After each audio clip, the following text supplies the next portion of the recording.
Cette fois-ci, je suis dans l'une des destinations touristiques les plus prisées au monde. À plus de 9000 km de la France, se trouve la Thaïlande. Et plus précisément, la capitale, Bangkok.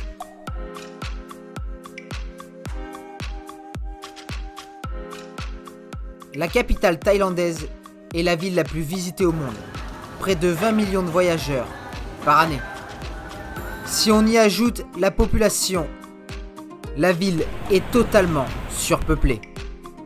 Près de 14 millions de personnes vivent dans les alentours de Bangkok, au point que le Premier ministre thaïlandais songe à déplacer sa capitale.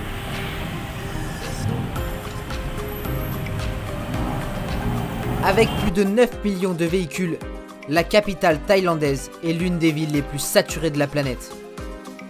Il vous faudra beaucoup de patience pour circuler ici.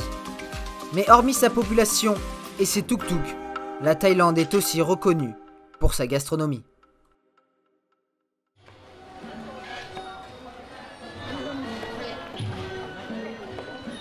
Ici, la plupart des habitants mangent dans la rue. C'est le mode de vie ici.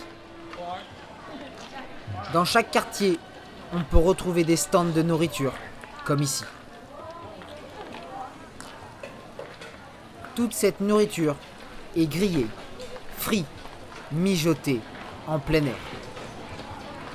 Les bases de la cuisine thaï sont le riz et les nouilles, appelé ici le pad thaï.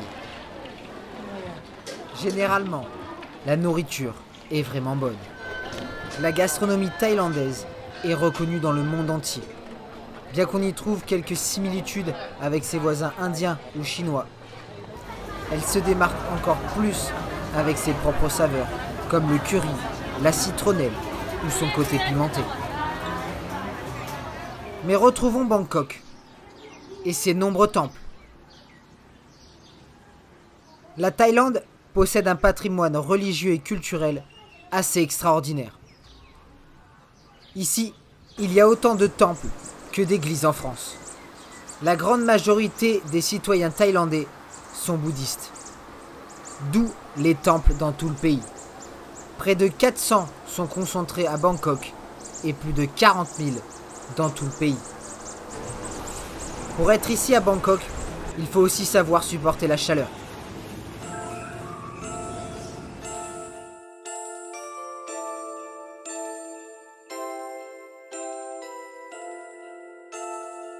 Il y a deux types de saisons ici, la saison sèche et la période des moussons. Lors de mon passage, c'est la période des moussons.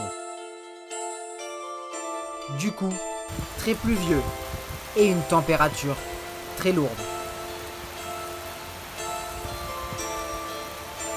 Malgré cette pluie, les températures restent hautes. Ça peut monter jusqu'à 35, voire 36.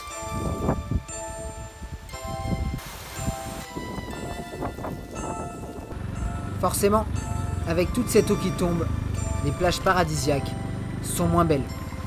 Mais du coup, c'est l'occasion de voir une Thaïlande différente. Parce qu'en Thaïlande, il n'y a pas que les plages. Il y a la nature.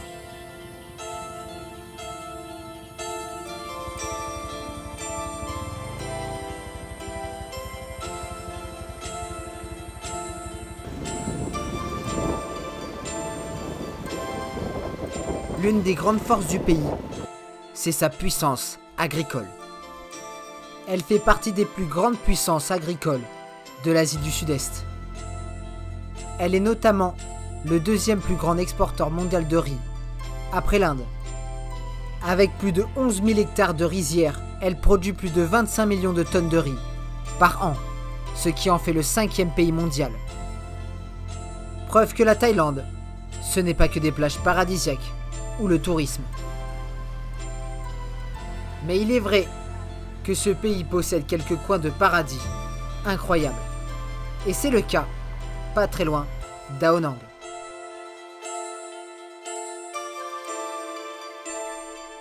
Nous voici à Railay Beach, l'une des plus belles plages de tout le pays.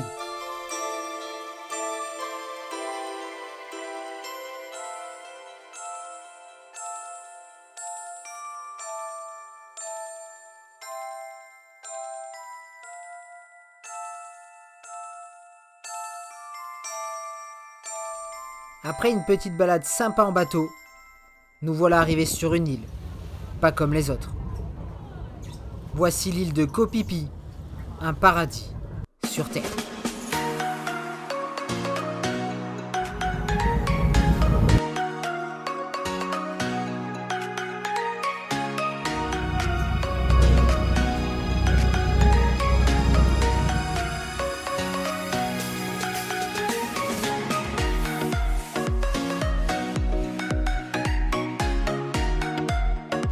L'île de Koh Phi Phi, située entre Krabi et Phuket, est l'une des plus belles de Thaïlande.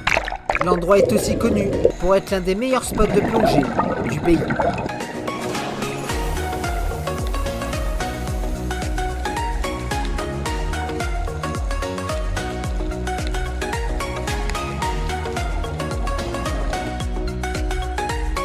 Mais souvent, les paradis en Thaïlande sont saturés.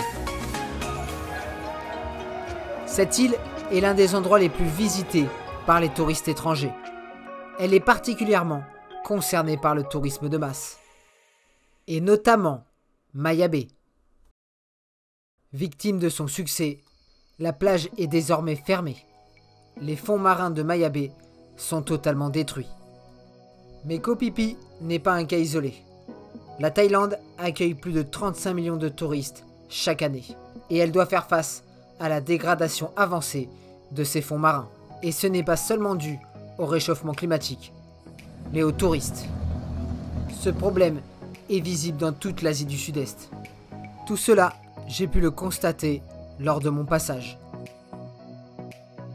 Mais tout cela, la Thaïlande en est conscient. Et depuis peu, le gouvernement a pris des dispositions pour changer les choses.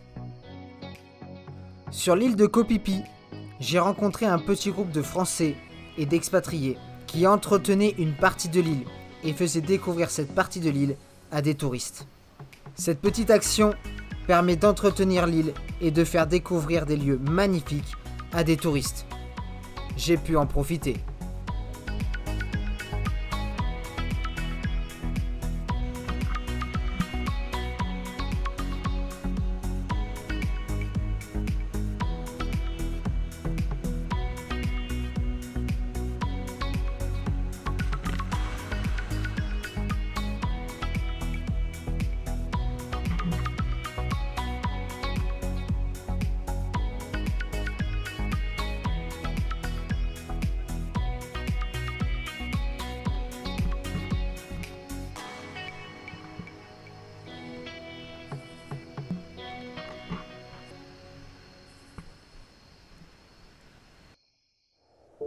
La Thaïlande est aussi confrontée à d'autres fléaux.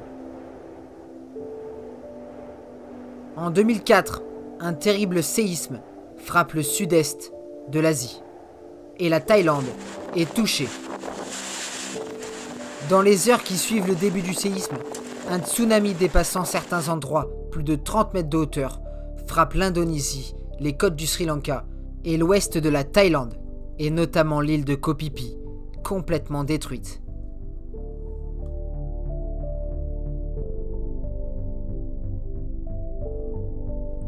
En Thaïlande, on déplore plus de 5000 victimes. Le bilan est beaucoup plus lourd en Indonésie, qui déplore plus de 170 000 victimes. Les dégâts sont terribles dans le sud de l'Asie. La Thaïlande a réussi à reconstruire Koh Phi Phi ou encore Phuket, mais cette catastrophe a beaucoup touché. Ma route se poursuit du côté de la plus grande île du pays, Phuket.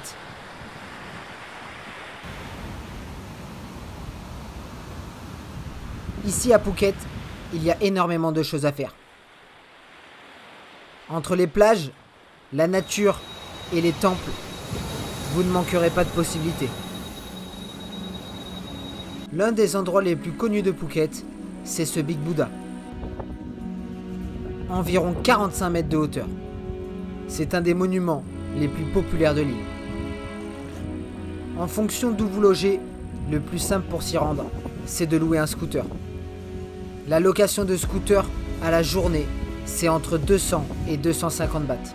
Seulement 5 €. Un taxi aller-retour pourrait vous prendre plus cher.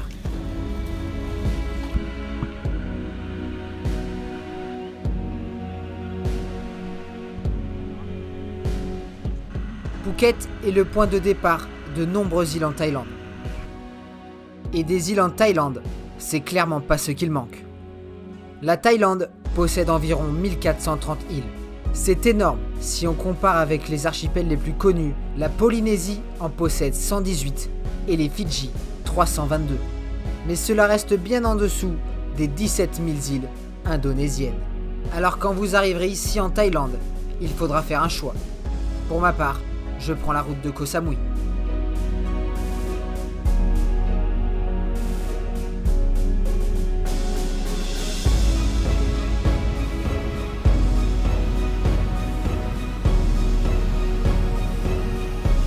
Koh Samui est une île assez grande, 228 km². C'est la deuxième plus grande île du pays, derrière Phuket. Là aussi, c'est une île assez connue des voyageurs du monde entier. Difficile donc de sortir des circuits touristiques balisés. Dans les années 80, Koh Samui est l'une des premières îles thaïlandaises à s'ouvrir au tourisme international. Aujourd'hui, elle est l'une des plus visitées. Elle attire voyageurs, mais aussi stars mondiales. L'île s'est tellement développée ces dernières années qu'elle possède le plus grand nombre d'hôtels 5 étoiles. Une offre immobilière dont profitent les célébrités.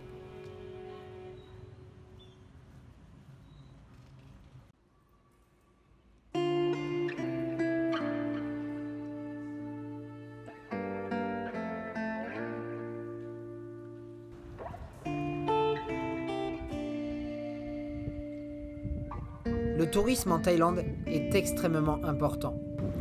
Il est une grosse source de revenus pour le pays. Depuis 2003, les chiffres explosent. La Thaïlande est passée de 10 millions de touristes en 2003 à près de 40 en 2009. Que cela soit des voyageurs, des fêtards ou des célébrités, les chiffres sont en perpétuelle augmentation. Hormis en 2020, à cause du Covid. À cause de la pandémie et des frontières fermées, la Thaïlande a perdu énormément de touristes. Et cela ne devrait pas s'arranger pour 2021.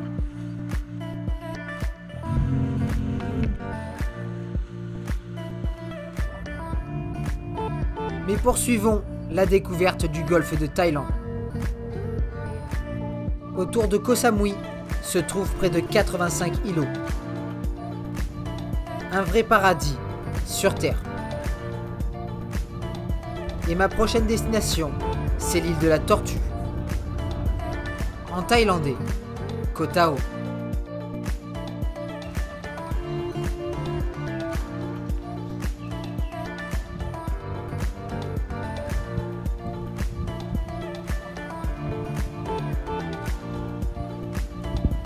Des plages paradisiaques. Une eau turquoise, limpide. Koh Tao aussi fait partie des îles très populaires de Thaïlande, mais beaucoup plus calme et beaucoup plus petite. Elle fait sans aucun doute partie des plus belles îles du golfe de Thaïlande. Koh Tao est l'une des destinations phares en Thaïlande pour la plongée ou le snorkeling.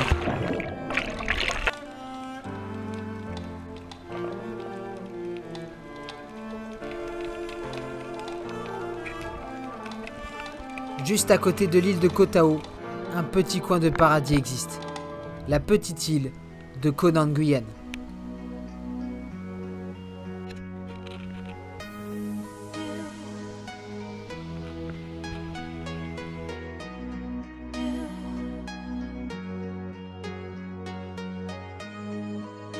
Après avoir été subjugué par la beauté de Koh Tao, je vais faire un dernier arrêt dans le golfe de Thaïlande. Sur l'île de la Fête, sur l'île de Koh Phangan.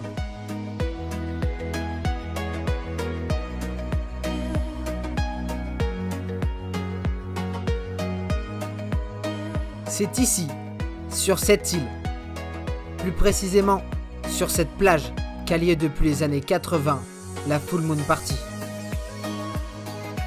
C'est une fête traditionnelle que l'on appelle la fête de la lune. La fête se déroule toute la nuit et chaque soir de pleine lune. Elle rassemble la plupart du temps plus de 30 000 personnes.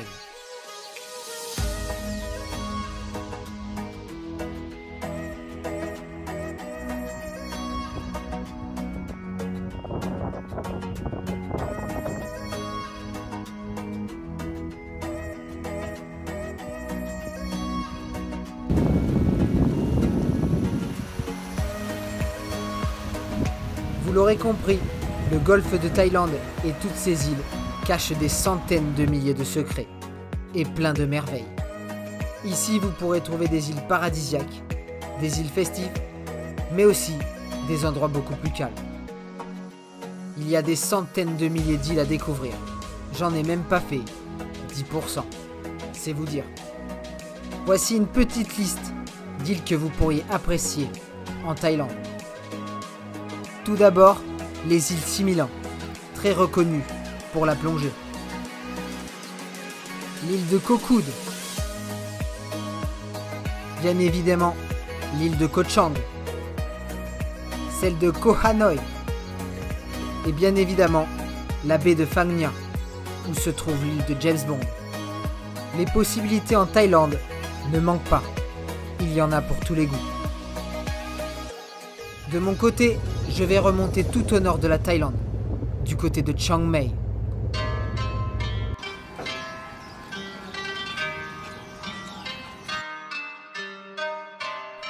Chiang Mai est une ville historique de Thaïlande. Une ville qui a une grande histoire.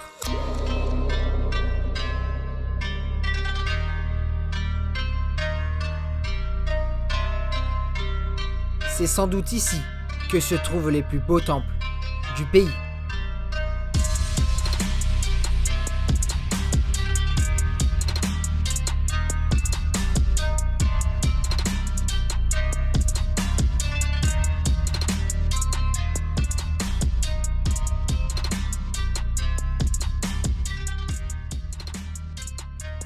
Ici, la nature domine totalement.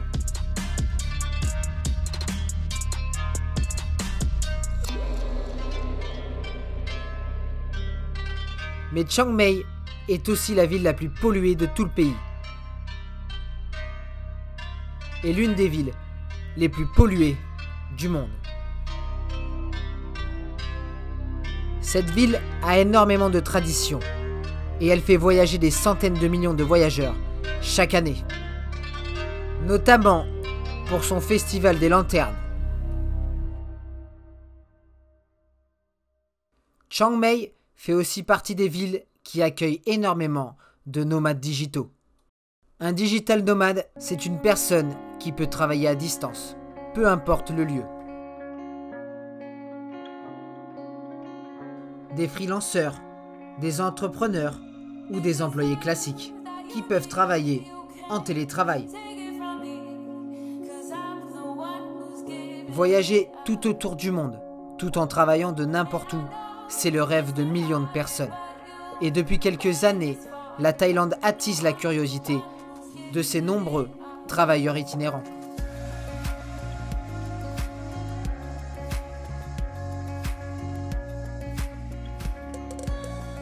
Pour beaucoup de ces travailleurs, Chiang Mai est la destination idéale depuis près de 10 ans.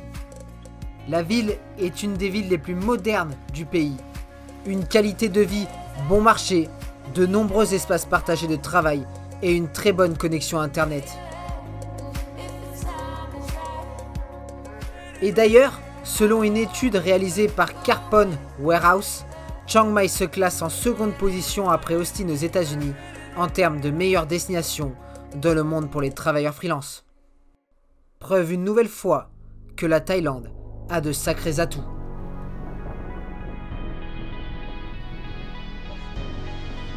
Si vous recherchez un coin de paradis pour travailler, pour voyager, pour vous ressourcer, ce pays, c'est clairement le pays du sourire. La Thaïlande. Le sourire des citoyens thaïlandais vous séduiront tout de suite.